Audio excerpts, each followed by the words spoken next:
Day. My name is Sabrina Medina. I work for the Guam Coral Reef Initiative, and today I'm going to be talking to you guys about the Eyes of the Reef Marianas program. This is a recording of our community training session. Hopefully, will be useful to you all as a refresher for those who have attended our in-person trainings. Okay, so to get started, the Eyes of the Reef program has been going since 2015. This is a community science program, meaning that we need the community to be involved in order to be successful. So this program is open for all ocean users. So anybody that's in, around, or on the water is encouraged to participate. We help train the community on how to spot different types of reef threats in order to monitor reef health. So you all get to be a part of this larger network that is working to protect Guam's coral reefs. So this program has been really successful in early detection that leads to rapid response. So it allows us as the coral reef managers and practitioners to have additional eyes on the reef to help us monitor our coral reefs and to respond more quickly and rapidly to things that might be happening out there. So it's really important that you all are participating in this program, and we really thank you all for ongoing participation. This leads to a larger database for us to use and to kind of track and monitor our reefs locally. So quickly, I want to go over our training goals for this training session. I'm going to talk about corals and coral reefs and as an introduction, just to give everybody kind of a base understanding of the ecosystem itself. And then you'll learn about some of the different reef threats, including coral bleaching, COTS, algal outbreaks, marine debris, and there are other things as well. So this is a kind of introduction. There's other things that you might encounter on the reef, but this is a good place to start. And then we'll, of course, show you how to fill out a report and where to do so. And then we'll have some practice slides that we'll put on our website. Okay, so let's talk about coral reefs. What are coral reefs? Why are they important? I want you to consider this image here. There's quite a bit going on in this picture. So we've got the corals themselves, and then we've also got some fish in the picture. We've got a school of fish in the background, and then in the top right-hand corner, we have a snorkeler. So there's a lot of things happening in this picture, but all of them are kind of related as to why coral reefs are important. So they're important habitat because they're providing structure to the actual reef itself.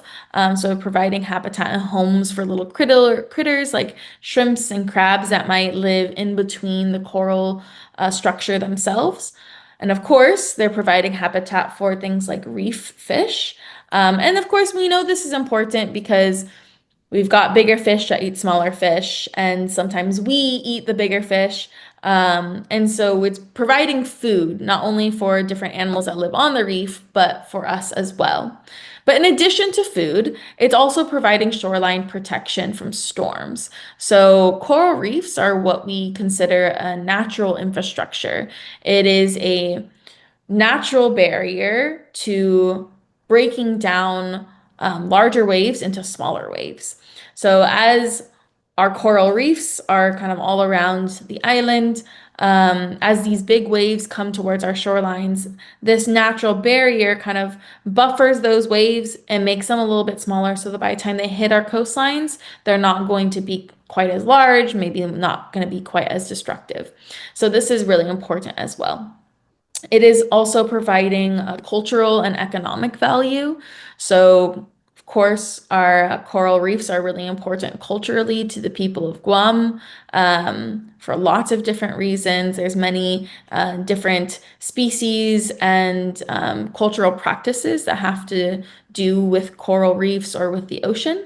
And then, of course, it's providing an economic value as well, as a lot of our tourism is really based off of people wanting to come see our beautiful coral reefs. So it's providing Guam with quite a large chunk of tourism economic value and also leads to the job industry here. So what are corals? To consider what corals are, first we're going to look at one of its distant relatives. So hopefully we all know what this animal is. This is a jellyfish. And so we're all pretty familiar with jellyfish. And I want you to think about some of the characteristics that jellyfish have. They are soft-bodied, they have tentacles, they have stinging cells, um, they've got like little mouths, they come in all sorts of different colors. And so if you take this jellyfish and you shrink it to just a few millimeters, and then you flip it over on its head, that's essentially a coral polyp. The main difference between these two is that jellyfish are free swimming. As we saw in this video, it's kind of swimming around doing its own thing.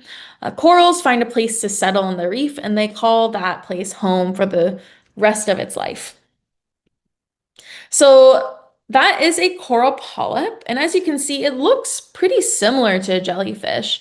They've got tentacles, they've got soft bodies, they have a mouth in the center, and they do have stinging cells as well. So most of the time, for most species, our skin is too thick for us to really feel the stinging cells of the corals, but they do have them. And there are types of corals where you can definitely feel those stings, such as fire corals. So again, this is the coral polyp. These guys are really, really small. And as they grow, there'll be many, many, many polyps on a coral colony. So as they grow, you can see they'll they kind of look like flowers on the actual corals themselves. So again, they have a mouth in the center and they've got little tentacles that they can use to grab food out of the water and bring it down to that mouth and eat that way. They eat really small microscopic things floating around in the water. And then they've got this skeleton that they deposit behind them. So as they grow, they deposit a calcium carbonate skeleton. And these coralite like cups are what the coral polyp sits in. It's kind of like a seat. So the calyx is kind of like a seat for the coral polyp. And as they grow, they deposit more and more skeleton behind them.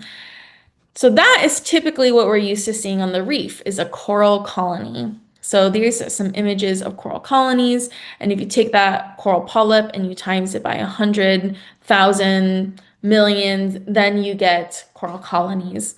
So you can see that coral colonies take all sorts of different shapes, sizes, and colors.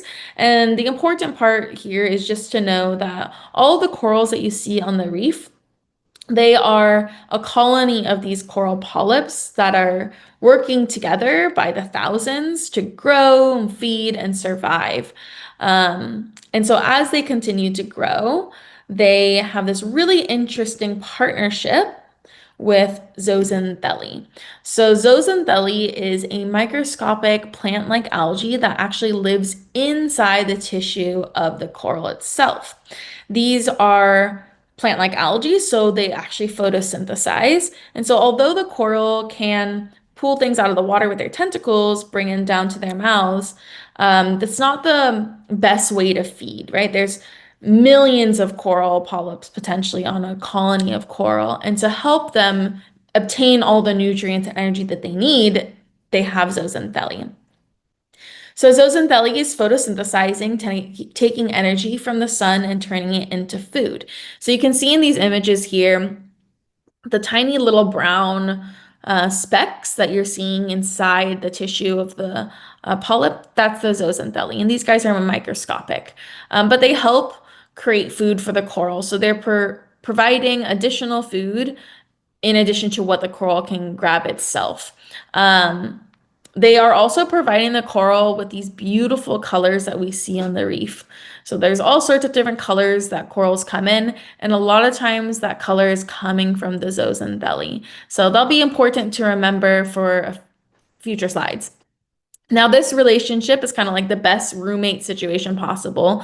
They are both benefiting from this. So the coral is providing the algae with like a place to live, a home essentially. And then the algae, of course, is providing the coral with food.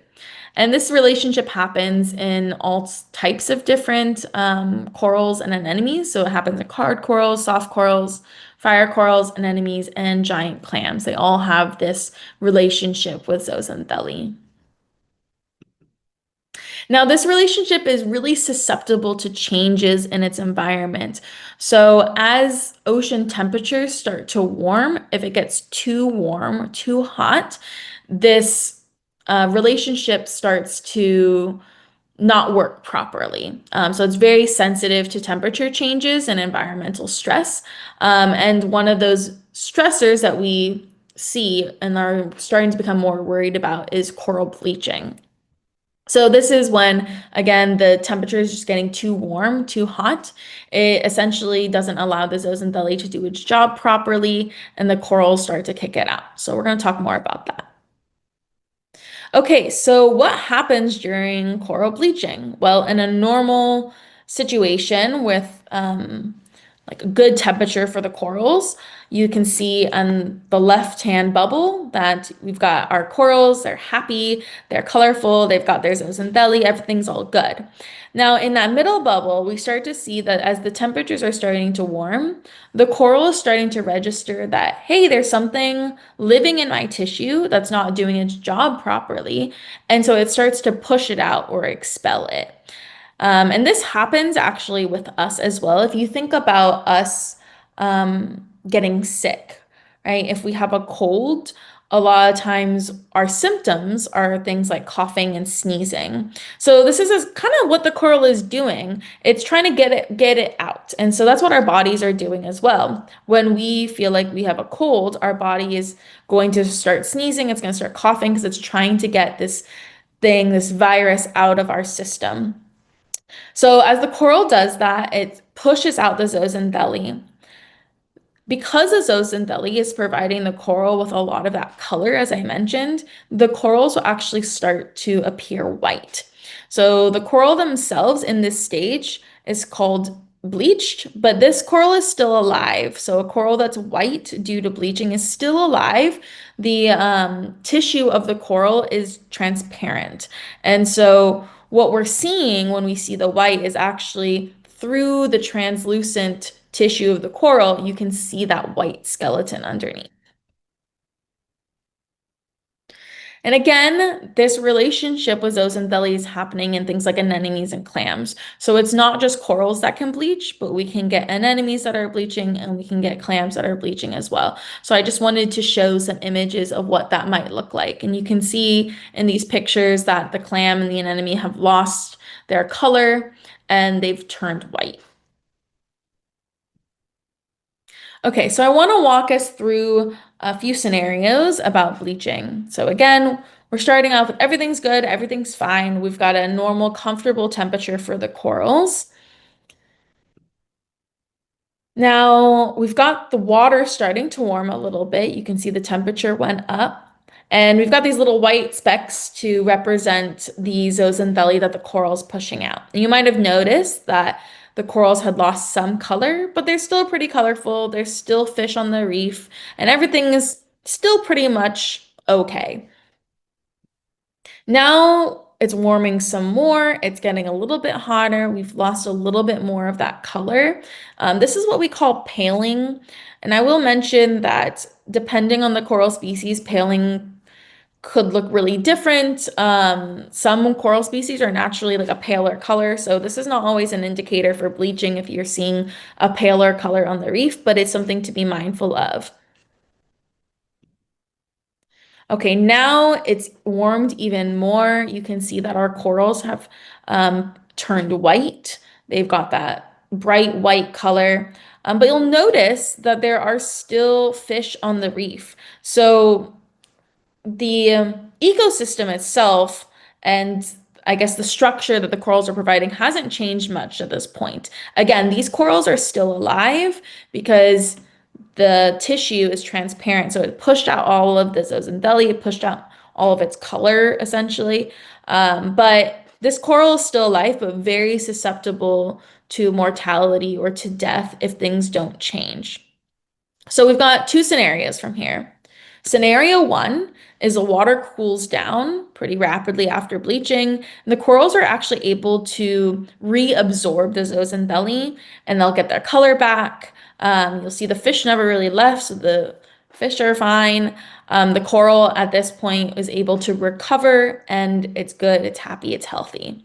So that's scenario one. Scenario two is this bleaching or the temperature continues, it stays bleached, and then from the bleaching, we'll actually get algal growth.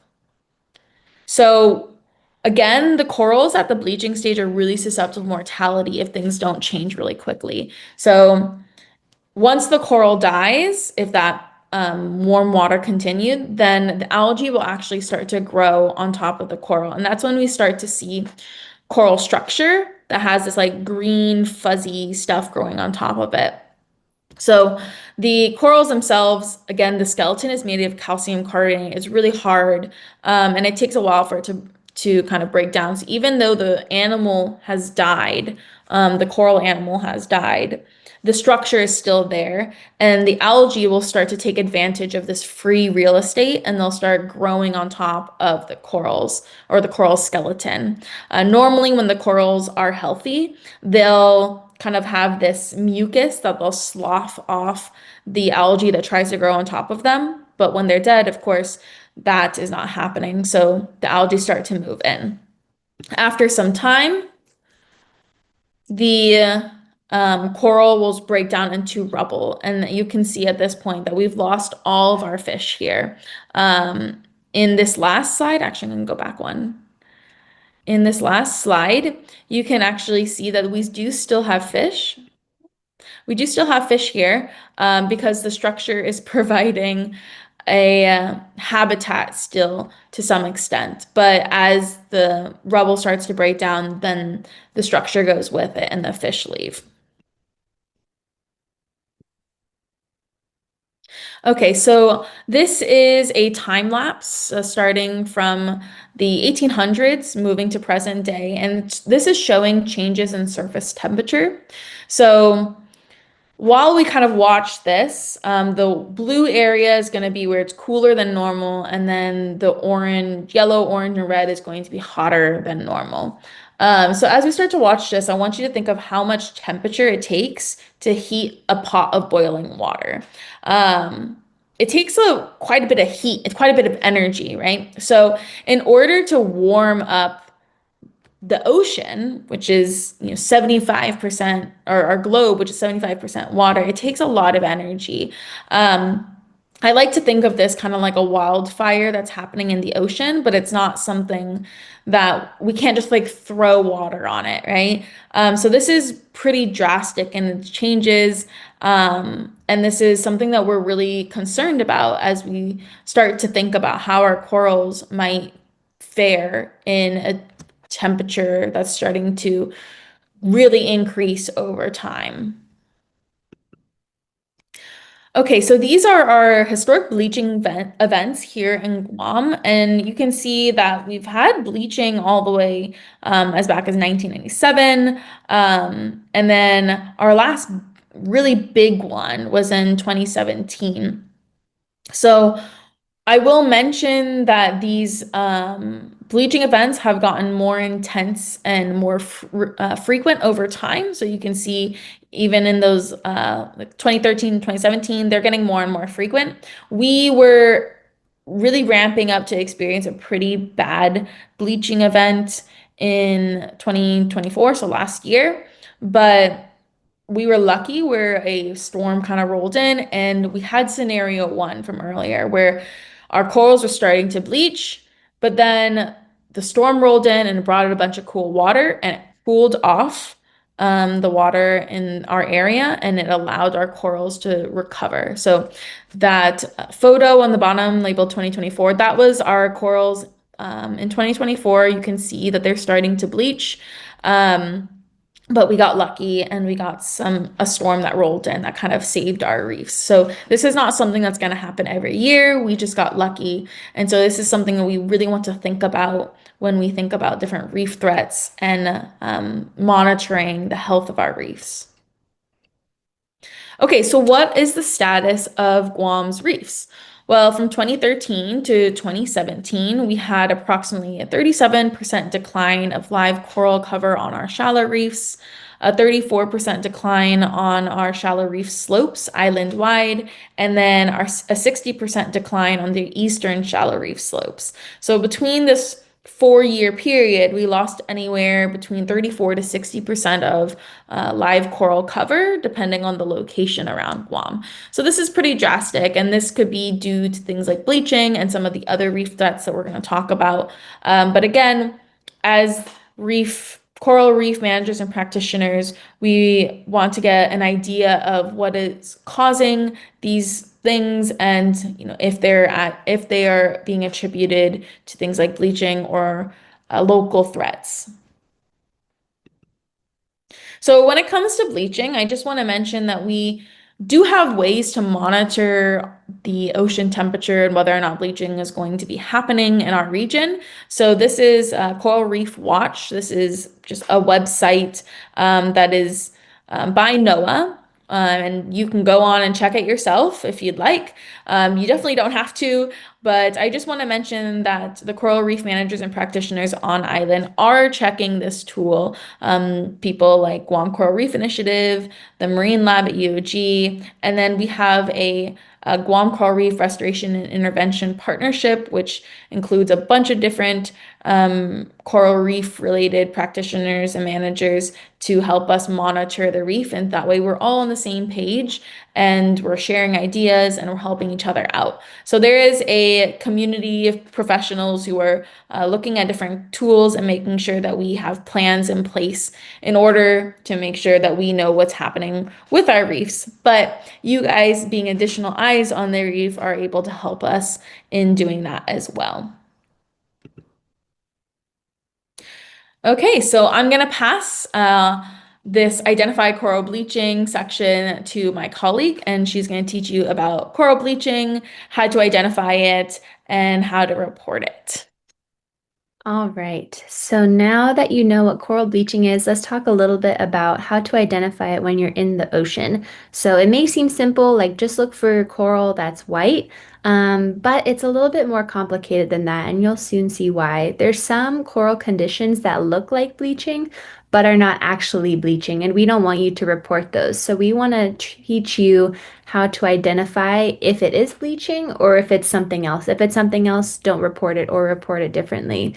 So over the next few slides, we're going to teach you how to identify if the coral is bleached, if it's healthy, if it's dead, if it's fluorescing, if it's healthy but just naturally has white tips, and then also if the coral's been a victim of predation. So teaching you this will just make you a more informed reporter and will help you to submit more accurate reports. But just remember, we do not expect you to remember everything and submit perfect reports. Just do your best, and hopefully this will give you some information on how to do that. All right, so the first thing I want to teach you is how to tell the difference between coral that's healthy, bleached, and dead. So this is a really good diagram showing the differences in those three stages. This is healthy coral, this is bleached coral, and this is dead. So when it's healthy, this particular type of coral has this natural brown color, and you can kind of see here in this picture that its polyp cups are pretty well defined, and the tips look pretty sharp. If you really look closely, it's kind of hard because this picture is a little bit fuzzy, but if you do look really closely, you can't even see little tentacles coming out of the coral polyps. This is not true for all corals. Some corals, even when they're healthy, their tentacles are just too small to see, but still good to look because if there are tentacles, that's a sure sign of the coral being alive. And then here with the bleached coral, this coral is white. So that's a good indicator it's bleached, although you can still see that the coral cups are defined and it still has sharp tips. You can even sometimes see the tentacles, because remember, bleached coral, it's not dead yet. It's still alive. It just has lost its zooxanthellae, so it's just the same as a normal healthy coral, it's just white, so it's lost its color. And so then once it's dead, this is kind of what it looks like. It started to grow some of this fuzzy green algae on it. And because this algae is kind of covering the whole coral skeleton, The coral polyp cups are not as defined, the tips are not as sharp. Sometimes if it's been dead for a very long time, those tips have gotten kind of ground down. So those are some kind of ways to tell if the coral is alive or dead. So you can see it's pretty easy to tell the difference between the bleached coral and the other two, but it's a bit harder to tell between the dead coral and the alive coral, especially when the coral's natural color is brownish. So let's kind of dig into that a little bit more. So, how to tell if it's healthy or dead? There's no rule that works every time. There's always some exceptions to the rule, but here are some general tips that might help. So, if the coral is healthy, you can sometimes see tentacles. Again, sometimes not all the time, because sometimes corals, their tentacles are just too small to see, even when they are alive and healthy. But if you do see tentacles, it's for sure alive. Also, if the coral has defined polyp cups and tips, that is a good indicator the coral is healthy. On the other hand, some indicators to help you tell if it's dead are if it has this greenish, grayish kind of color, that's the algae covering the coral. Also, if the top part of the coral is different from the base, you can kind of see that going on here. Like this part of the coral is this pale yellowish, but then down here at the base, it's more of a brownish orange. That's an indicator that this top part is dead because usually the healthy part of the coral is at the base. Because if you think of coral bleaching, like hot water or low tide or whatever's causing the stress is most likely happening at the top, and then the base of the coral has been spared. So usually if you want to see what's the natural healthy color of the coral, look at the base. That will give you an indicator. And then also, of course, if you see fuzziness, especially this picture, you can really see that fuzzy algae that's grown over the coral. So if you see fuzziness, that's another indicator the coral has died. All right, so let's take a look at this coral colony. So here we have some of the coral that is the healthy brown color. Here it is, that's its natural color. It is difficult because all corals have a slightly different color when they're naturally healthy. Like some are naturally purple, some are naturally pink. So it's always best to first kind of get familiar with what the natural healthy color is. For this particular type of coral, it's this brown. And again, like I said, you can kind of check the base of the coral for the natural healthy color. So you can also see here with this patch of healthy coral, it's got very defined coral polyps, sharp tips, and that's kind of a good indicator it's alive. And then over here you have this part. It's not green and fuzzy, but it's definitely not the same color as this. It's this weird greenish, yellowish, whitish color. What's going on here? So this part is actually dead.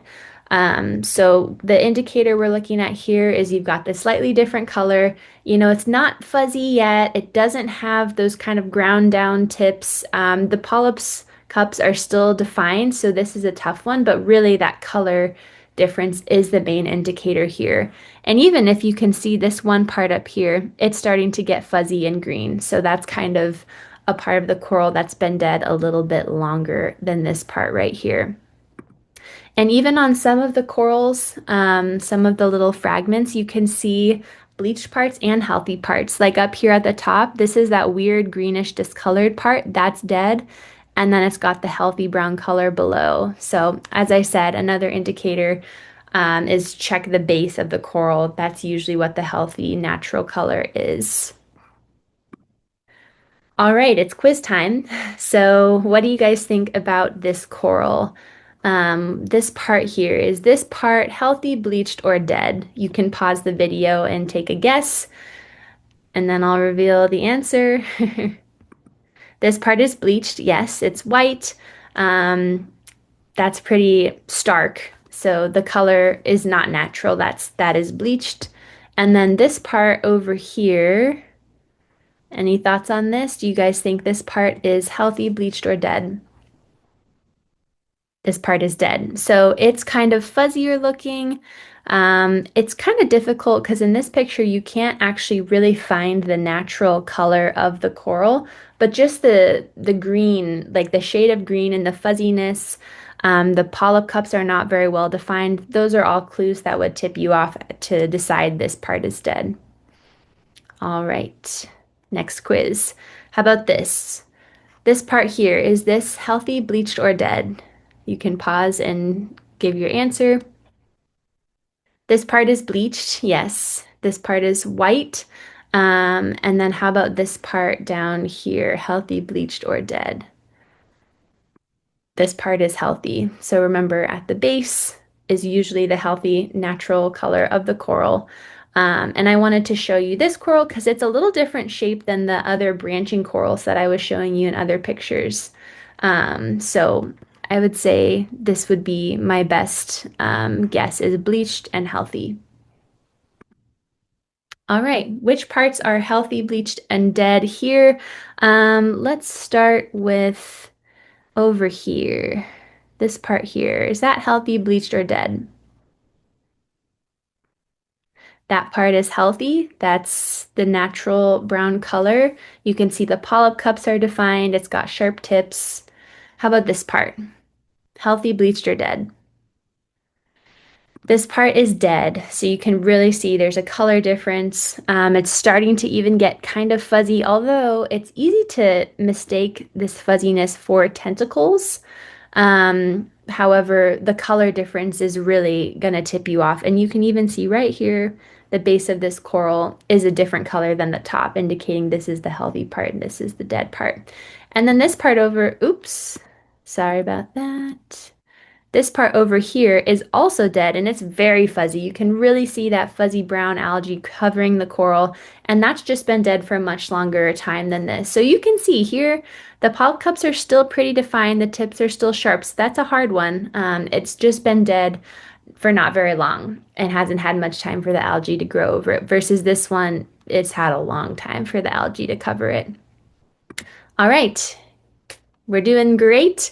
We're going to add another layer to this, bleaching versus fluorescing. So basically, before corals bleach, sometimes they'll do this thing called fluorescing, and that's when the corals basically turn these beautiful neon colors. And it sounds kind of weird, but that's actually their way of getting their zooxanthellae back. I don't quite know how that works, but it does. And so if you see corals that are this like really bright, like iridescent, almost purple or pink or blue color, it's easy to just think, oh wow, they're so beautiful, but these corals are actually fighting for their life. They're trying to get their zooxanthellae back. If they cannot, they will bleach. And if they really continue to stay bleached for a long period of time, they will die. So basically, we want to know if corals are fluorescing because it's telling us they're about to bleach. So we still have some time. So we really want you to report to us if you see fluorescing. So we want to teach you how to identify fluorescing versus bleaching. So here's a video that I think Farron took at Palmyra Atoll. You can see there's fluorescing mixed in with bleaching. It's not all the coral colonies are undergoing the same stress and having the same reaction. So like these things right here, there's a lot of bleaching. Some parts are already dead, it's looking like. So I just show you this so that you can kind of get a more realistic idea of when you're in the ocean, it's not going to be everything is fluorescing, everything is bleaching. It's going to be kind of a mix. So it's important for you to be able to identify the difference to the best of your ability. All right, so let's do a quiz. Bleached or fluorescing? So this one right here, do you guys think this is, or actually let's start here. Is this bleached or fluorescing? You can pause to give your answer before hearing my answer. This is bleached, and then how about this? Bleached or fluorescing? Fluorescing. So this one you can really see is a much more bright fluorescent color than the bleached white coral over here. All right, next quiz. Let's do this one. Is this bleached or is this fluorescing? You can pause the video. This one is fluorescing. It's that really bright fluorescent pink color. And then how about like these ones and this one? How about that? Bleached or fluorescing? So it's hard to say because it's not fully white. It's kind of that yellow. I would say it's probably not fluorescing because it's not like hitting me in the face with bright fluorescent color. However, I'm not 100% sure it's bleaching. So in this case, I would guess this is bleaching, but this is a good example of, sometimes we just don't know. It's best if you can take a picture of this or describe it in as much detail as you can and still report it and just say, hey, I think this might be bleaching. I'm not sure. Or I think this is fluorescing, but I'm not positive, and let us know either way. All right, moving right along. So some corals you might look at, you may think they're bleaching because they have kind of white on their tips, but there are actually several corals that are naturally like this. With a lot of corals, the tips are where the growth happens. So sometimes corals are growing faster than the zooxanthellae can get in there. So the tips are white because they haven't gotten the zooxanthellae yet, and the zooxanthellae gives them their color. So we want to make sure you can tell if the coral is actually bleaching versus if it just naturally has white tips. Because if it just naturally has white tips, we don't want to know about it. That coral's healthy, it's doing fine, so you don't need to report that to us. However, if it is bleaching, we certainly want to know about that. So, how can you tell the difference? Well, pretty much if the coral is healthy but just has naturally white tips, it'll look like this. The whiteness is really only at the tip. That's it. It doesn't extend beyond that. Versus when the coral is bleaching, like in this picture, the whiteness extends well beyond the tips. It's kind of extending to, the rest of the coral because the coral is undergoing stress. So that's kind of one good way to tell if it's bleaching versus if it's just naturally has white tips, is see if the bleaching is, sorry, just see if the whiteness is only on the tips versus if it extends beyond that. So how about this one? What do you guys think? Is this bleaching or is it coral with just naturally white tips? You could pause the video. So this is naturally white tips, so it's otherwise healthy. And why? Because the white part is only on the tip. It doesn't extend beyond that. Next quiz. How about this? Is this bleaching or white tips? This is bleaching because the whiteness really extends beyond just the tips. And also, yeah, you can see that some of this is bleached and some of this actually might be dead. It's kind of looking a little bit greenish and fuzzy. So, yeah, this is not naturally white tips. All right, last quiz. How about this? Is this bleached or does it have naturally white tips? Yep, it's white tips. The whiteness, it just stays on the tips and doesn't extend beyond that. Awesome. All right, this is the very last layer that we're going to add onto this. So sometimes you'll see a coral that is white and you'll think bleaching, that's what it is. But sometimes that's not the case. Corals are very tricky, so sometimes the whiteness may be caused by something other than bleaching. For example, predation. An animal eating the coral will cause the coral to die and turn white. And so we want you to be able to tell to the best of your ability if the coral is actually bleaching or if it is a victim of predation. Because if the coral is a victim of predation, it's dead. There's nothing that we can do about it. Versus if it's bleached, it's still alive and there is something we can do about it. So we don't want you to report corals that are just a victim of predation, but we do want you to report corals that are bleached. So here's a few examples of what likes to eat coral. So for one example, this is the cushion star. They're very cute. They're fun to see, but they do eat coral. So you can see this one is sitting next to the coral that it just devoured. Sometimes you'll see the predator literally right there, like in this picture. So it's very easy to just see the white coral and see the thing that ate it right there, and boom, done deal. Predation, don't report it. Sometimes it's a little bit more complicated. So like here is a coral with this kind of weird splotchy pattern going on. And that is not what you would typically see with bleaching. Bleaching is very uniform.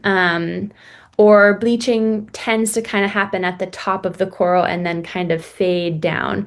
This is like all over the place. There's like patches of white here and there. It's not very uniform, likely not bleaching. In fact, this is likely predation from this cute little guy. This is the jeweled blenny.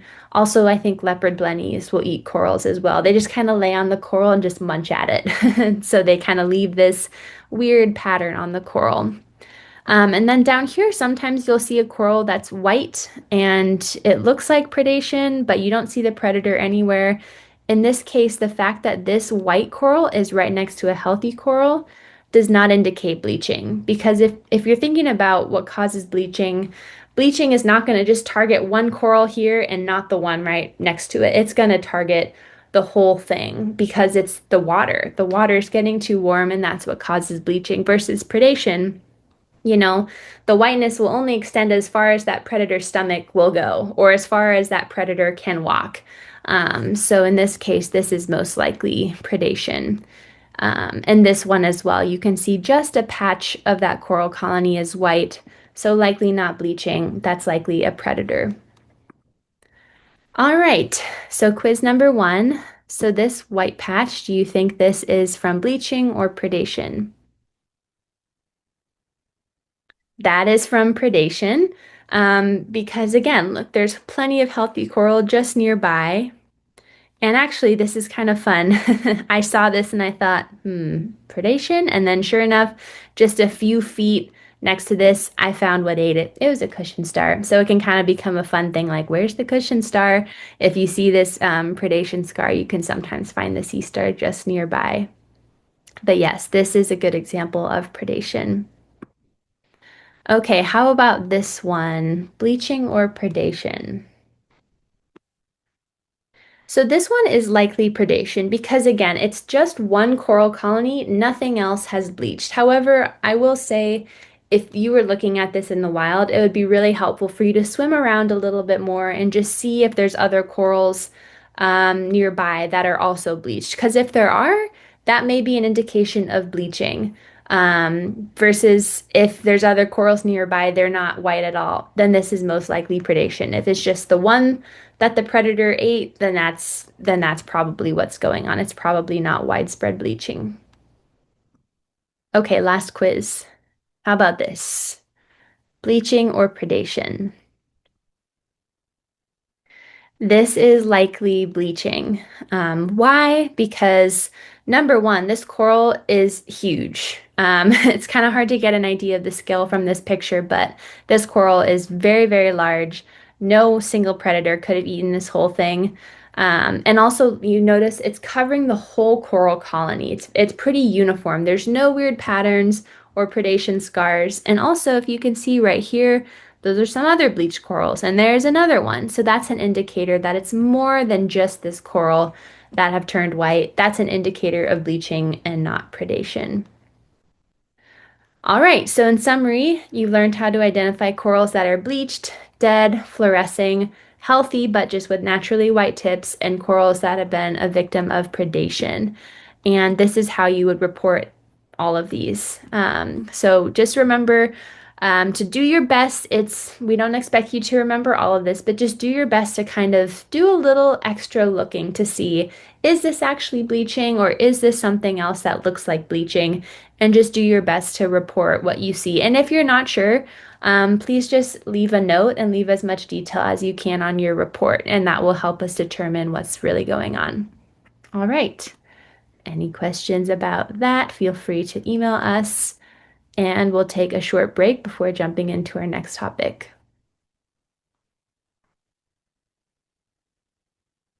Up next, we have crown of thorns starfish, or COTS for short. If you've never seen crown of thorns before, they're a type of starfish that eat coral.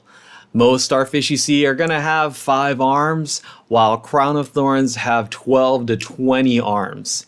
They're also covered with venomous thorns that cause anywhere from mild to excruciatingly painful stings. On Guam, we have the species Acanthaster solaris, used to be called plankai. If you go on iNaturalist or other sources, they'll tell you we have Acanthaster plankai still, but this is old information and you should ignore it. In any case, COTS are native to Guam. They're not invasive, they are supposed to be here. And they're only a problem when there are too many of them. We'll get to reporting later, but for now, if you see 2 or more in a 30-minute window, then we want to know about it. So please do tell us. On the bottom there, you'll see it says don't touch them, and we'll come back to that later. We once got a report of 20 plus crown of thorns outside of Old Wives Beach at Naval Station. When we got there, we saw it was definitely more than 20, and the final count was 36. While they were pretty spread out, there were only 2 of us responding to them, so to stay organized, we decided to gather them all into a single pile, inject them, and then move them to another pile. Like I said, cots eat coral, and the way they do it is actually kind of cool. Us humans have to cook, chew, swallow our food, and digest it inside our bodies. Crown of thorns, on the other hand, extrude their guts out directly onto the coral to eat all the polyps and leave bright white feeding scars roughly the same size as their central disc. So when you have dozens, hundreds, or even thousands of cots, it can really wreck a reef. And that is exactly what happened in the 1960s at Tengisin. There were so many cots. It was like they were a living carpet of them covering the reef. The problem was so bad it reduced the number of coral species from 146 to 96 in that area, and Tengisin is not the only reef that has COTS outbreaks. According to a 2016 report, the primary driver of recent coral loss on the seaward slope is crown of thorns. We talked about bleaching earlier, and while you can see bleaching at almost any depth corals grow, we are generally a bit more concerned about them on reef flats and in the shallows. On the other hand, we don't usually expect to see COTS on the reef flats and only in the shallows when the water is quite calm. So while both bleaching and COTS are big problems, the majority of their effects are on different parts of the reef, so we've seen on Guam so far. I've mentioned COTS are native to Guam and only a problem when there is an outbreak of them, and scientists go back and forth about how to define an outbreak, but for simplicity's sake, let's just say it's when there are more COTS than an area can reasonably be expected to recover from. Here is a graphic that shows outbreaks from 2003 to 2014. Every red star here is an equivalent to 6 COTS per acre. So every star is like 6 COTS in an area the size of a football field. And as you can see, that is a lot of stars. The good news is there's something we can directly do about it. We once got a report of 12 COTS in this mini valley in the reef outside Rick's Reef. And the report even included a pin on Google Maps. And the pin was so accurate, we put the boat right on top of it and I could see COTS from the surface. So the whole team dropped in and we headed west. In that one dive, we got 50, exactly 50 crown of thorns. So that is a lot of coral we prevented from being eaten to death. If you're curious, we are giving the starfish lethal injections with special injectors, and then we just leave them there to decompose where they would normally decompose when they die anyway, instead of trying to get them out of the water, which increases the risk of us getting stung and injured. Okay, here are some examples of predation. Obviously, here is the crown of thorns. We have this nice, beautiful, healthy bed of a staghorn acropora back there. In the bottom down here, you can see some old coral that died some long time ago, it looks like. And in the middle of the front here, you can see all this bright white. This is an example of feeding scars. If you look at some of these branches and you follow it from the outside to deeper into the colony, you can see this sharp line with bright white on one side and then nice healthy tissue on the other. And that's how far the crown of thorns stomach could reach out and digest the coral. So it's a very kind of easy way to tell when a coral is big enough to not be completely eaten, to see where the feeding scar stops and the normal coral begins. Down here in the bottom, you can see it's a little darker, not quite dark as everything in the background, and not healthy like everything in the foreground. So it means it's been dead for enough time for some algae to start growing on it, because again, it's not completely white. Up here, you can see where the crown of thorns was traveling. Looked like it parked there and ate for a while, moved over here, parked and ate for a while, moved over here, parked and ate for a while, spitting out its guts and digesting the corals, digesting the coral polyps. And you can also see the size here of the central disc tissue, of the central disc, where it was, and you have that pattern. And this is on a boulder coral. If we look down here, we see a kind of similar pattern on a very different kind of coral, on branching coral. And so we can estimate that it was here for however long time, and we can guess that it started back here and then worked its way forward. Why? In the front, you can see these shapes that are consistent with this crown of thorns right there. And a little further in is a little, not quite bright white, but there's some color to it. So, okay, it's been dead for enough time for some algae to grow. And then more back, it's a little darker, so it's been dead longer, and more algae had time to grow there as well.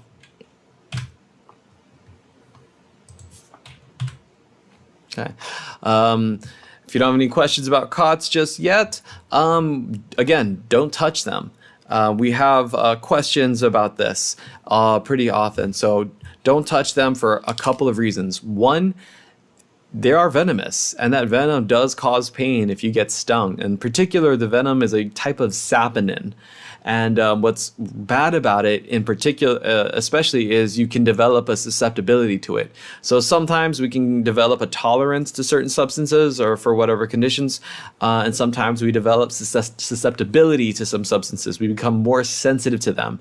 And in the case of saponin from these guys, if you get stung by enough thorns in one go, or you get stung multiple times over months or years, then you can develop a susceptibility. You can develop an anaphylactic shock level, deathly allergic response to this venom if you get stung enough, whether it's one shot or over multiple times.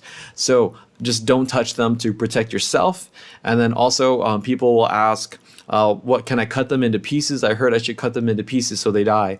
Well, if you cut it in half, for example, and you preserve that central disc tissue, that tissue is actually really good at regenerating, really good at healing. So if you cut a starfish in half, it can heal and just form 2 clones, and now you just made 2 starfish.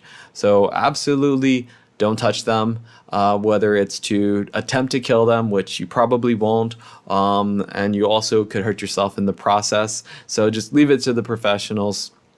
Don't touch the crown of thorns, and the best thing you can do, report it. Let us know, and we can send the professionals out to go and get them. Okay. Up next, icky stuff. It was fun trying to come up with a name for this section, and let's use a non-scientific name. So I went with icky stuff. In particular, we're talking about nuisance species.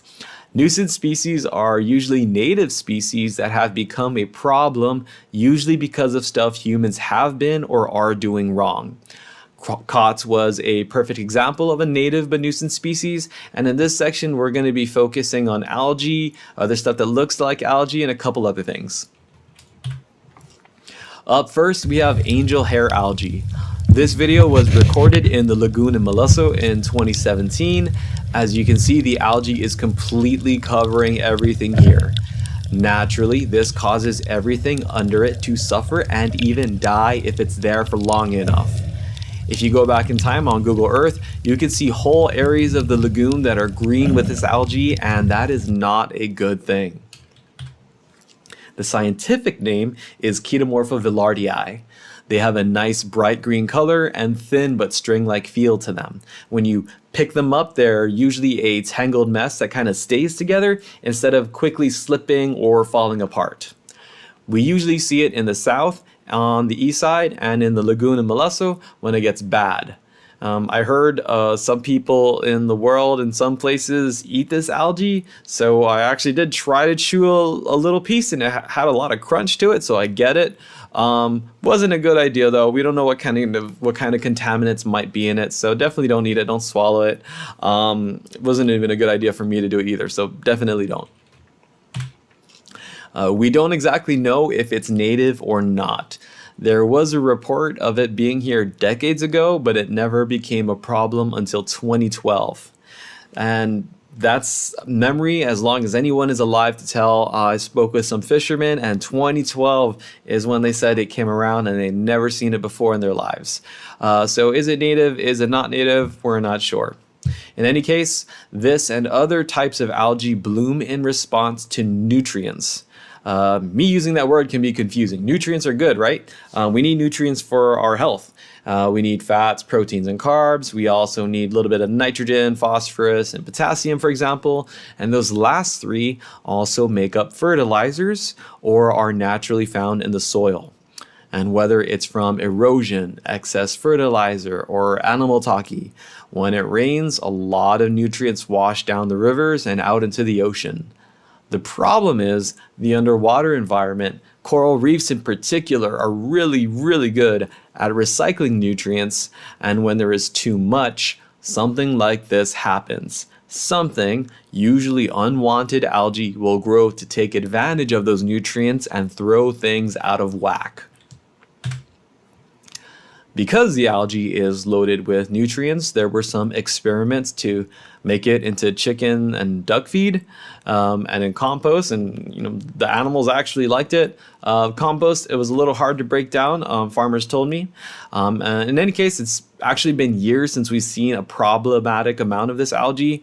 We think the Manihawk might be going for it. So in any case, the experiments were stopped. But if you do see an outbreak of it anywhere, please do report it, and we'll see how we can respond and if we can put the algae to good use. So all this fuzzy stuff is cyanobacteria. I know it's weird because we usually have to use strong microscopes to see bacteria, but when you have big masses like this, it looks like the coral is covered in thick, long fur. Cyanobacteria is commonly referred to as blue-green algae, and they snag on corals and cause them to die underneath. This video was shot in PDBA, where we do a lot of coral work with our nurseries and outplant sites. We have tried to remove them, but it turns out cyanobacteria produces cyanotoxin, and in my case, after about 15 minutes of picking them off the coral, my hands started going numb. So we've been back since, and we absolutely make sure we wear gloves. And we're gonna have to keep going back to try to see how much effort it takes to make a difference. Fortunately, this doesn't seem to be much of a problem outside of PD Bay. Not a problem at all that I've seen. So if you see a large amount like this in other places outside PD Bay, then please do report it. Next, all this gray stuff is called terpiose. Terpiose is a sponge, and it grows on coral and kills it. Some would say it's a parasitic sponge because it grows faster on live coral than on dead coral. And if you ever going to Gun Beach, it's actually all over the place there. These pictures were taken probably there, maybe there, with artificial lighting. So you can really see the veins and details. But if you're just going around without a flashlight, then it just looks kind of gray, and it might be a little hard to tell unless you're actually looking for it. And once you kind of got your eyes settled on it, then you know what you're looking at, even from a distance usually. Next up, turtle tumors. So if we look here on the turtle, over its eyes, that horrible growth sticking out of the left eye, and that smaller growth sticking out of the right eye, and this one here on the side of the neck, those are tumors caused by the fibropapillomatosis virus, and they cause external tumors to grow like this, and even internal tumors where you can't see. The external tumors can grow on skin, on the outside, but not the carapace, so you're not going to expect to see tumors growing out of the shells. It's not an immediate death sentence, but it can definitely affect their quality of life and or kill them eventually. For example, this left eye is totally gone. This right eye might still have some function, but if it didn't, if you have to forage, you have to find food, and if you can't find the food, then eventually you starve and die. So if you ever see any of these, definitely please do report it. They're very contagious between turtles. So don't touch them.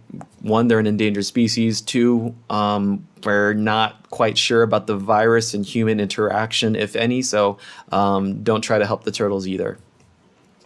This was first seen, fibropapillomatosis virus was first seen in 1930s, and then in Texas in 2010, and has since spread worldwide.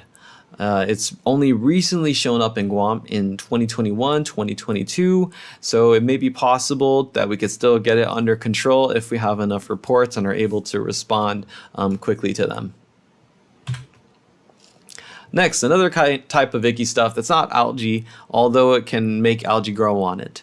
Marine debris. On screen, we have a abandoned net.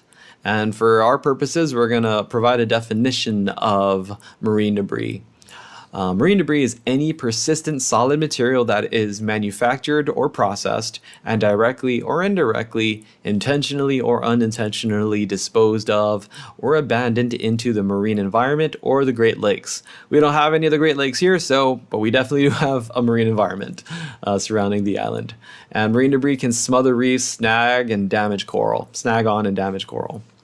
We want you to report excessive trash, fishing gear, hazardous materials, car batteries, tires, etc. Maybe don't report individual cans or small amounts of trash, but definitely report hazardous things, and especially all fishing nets. That's one of my pet peeves. Please do report the location with as much detail as possible. How does marine debris get there? And knowing where the marine debris is and seeing if we can notice any patterns might help us figure out where marine debris comes from, and maybe we can start acting preventively as well as reactively. You can also report anchors, ghost nets, like I said, fishing line, and trash pollution. All of these can lead to negative effects with the corals. If the nets get stuck on the corals, then algae can grow on it and eventually kill the coral underneath. Nets can also just kill animals straight up. I once pulled a net out that had well over a dozen crabs in it. There was another net that had 7 little dead sharks in it, which was, a terrible waste of life. So these things do have effects. Larger items, tires, can get thrown around, tossed around in storms and just wreck everything that's underwater and just trash coral heads and wipe them out. So, doing our part to remove these things would only be for the better of our coral reefs and everything that depends on them, like us and our favorite fish. All right, if you have any questions about icky stuff, feel free to email us. Right. So what do you do with all of this information? We would like you to submit an Eyes of the Reef report, and you can do this by going to the link up here at the top or scanning the QR code, and then you'll click Quick Report. So this is what the report looks like, and we'd like you to start by filling out your email, your name, and your phone number. We don't send any of this information to anybody. We just use your email in case we need to contact you because maybe we have a question about your report or need some more information. And then here we'd like you to fill out information on where you were. And think of this like you're trying to help us get to exactly where you were so that we can see what you saw. So please include information here like landmarks you swam by, like maybe you were close to the fisheye or close to lifeguard station at Ipoh Beach, or just tell us what beach you were at, maybe what direction you were swimming, just as much information as you can. Even if you have like a GPS coordinate, that's great. Or if you can kind of estimate where you were and put a Google Map pin and send that to us, that's all really helpful information for us to find where you were. You can also include where you were on the reef. So these are the zones of the reef, and this is just optional. But the reef flat is this kind of shallow area just off the shore where most of the time people are snorkeling. The reef crest is here where the waves are actually hitting the coral, and then beyond the waves is the fore reef. Most of the time people aren't snorkeling here. But you could include, I was snorkeling on the reef flat at Tumon Bay and I saw this or that. So including that kind of information is helpful to us as well. And so, yes, just keep in mind, please be as detailed as possible. That really helps us find where you were if we need to respond to the threat. All right, here's where you report what it is that you saw. There's lots of different options and lots of different boxes you can check. So we're going to go through this one by one. So the first, sorry about that. So the first thing, nothing, everything looked good. It may seem like what's the point of sharing that, but this is important information because no news is good news. Especially if you're someone who kind of checks out the same reef regularly, you can better tell when something is amiss. So if everything looks good, just like normal, that's great. You can report that to us. These next two, oh my gosh, sorry about that. These next two, crown of thorns and coral bleaching, these are the ones where we need you to report the severity. So with crown of thorns, this is where you would type in how many cots you saw. If you saw 1 COTS, That's important for us to know, but we may not respond to that right away or at all. But if you saw 10 cots, that indicates a breakout. And so we're probably going to respond to that right away. So the number of cots indicates the severity that reflects how we will respond to the threat. And then with coral bleaching, we need you to fill out this section telling us how severe the bleaching was. Was there a little bleaching, some of the reef was bleached, or most of the reef was bleached? Don't get psyched out by these percentages. They're just kind of a general guesstimate, but just do your best to kind of guess what you would say. A little, some, or most of the reef was bleached. And this just helps us kind of understand how quickly we need to respond to this threat and with how many people. These next parts, coral fluorescing, reef damage, marine debris, and icky stuff, you don't need to fill anything out with the severity. We just want you to tell us what it is you saw, and please be as descriptive as possible. So especially with something like marine debris, let us know, like, did you see a tire on the reef or a boat on the reef? Or anything in between, because that will really dictate how we respond, what kind of debris you saw. Same thing with reef damage. And then with icky stuff, of course, please let us know what type of algae you saw. If you're not sure what type, just describe it. Tell us what the texture, the color, any of those things are really helpful for us. And of course, if you have an underwater photo, please take photos. Did I say underwater photo? I meant underwater camera. Please take photos of what you saw. That helps us even more to determine what it is that's going on. And yeah, please be as descriptive as you can and take photos when possible. So what happens after you submit an Eyes of the Reef report? So your report will be automatically logged into our Eyes of the Reef database, and this sends us an email saying, hey, you just got a report. This is what it says, and we're able to take a look at that and respond accordingly. So we sometimes will act really fast if it's a really big threat and it's very severe. And sometimes when this is the case, we'll even get more people involved. So we have a team called GRIP, which is GRRIP, the Guam Reef Restoration and Intervention Partnership. And this is a big group of marine biology professionals who live in Guam, and they're all trained to respond to reef threats and other things. So we kind of will get them all together and we'll all go respond to the threat together. So truly, your Eyes of the Reef reports don't just go out into the ether. We see them and we really take inventory of what's going on, and we may even pull other people in to respond to the threat if necessary. So they're very valuable to us.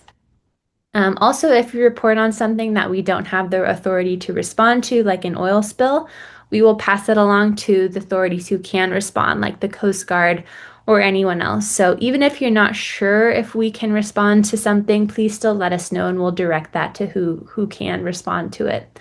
And then also, if you notice any illegal activity, like someone fishing in a marine preserve, please report that to the TOCA hotline, not to us. This is the TOCA hotline right here. When you call this number, the Guam Department of Agriculture conservation officers will receive that report, and they are authorized to make arrests or just do law enforcement if someone is breaking the law. So please call TOCA. Don't report to us if you see illegal activity.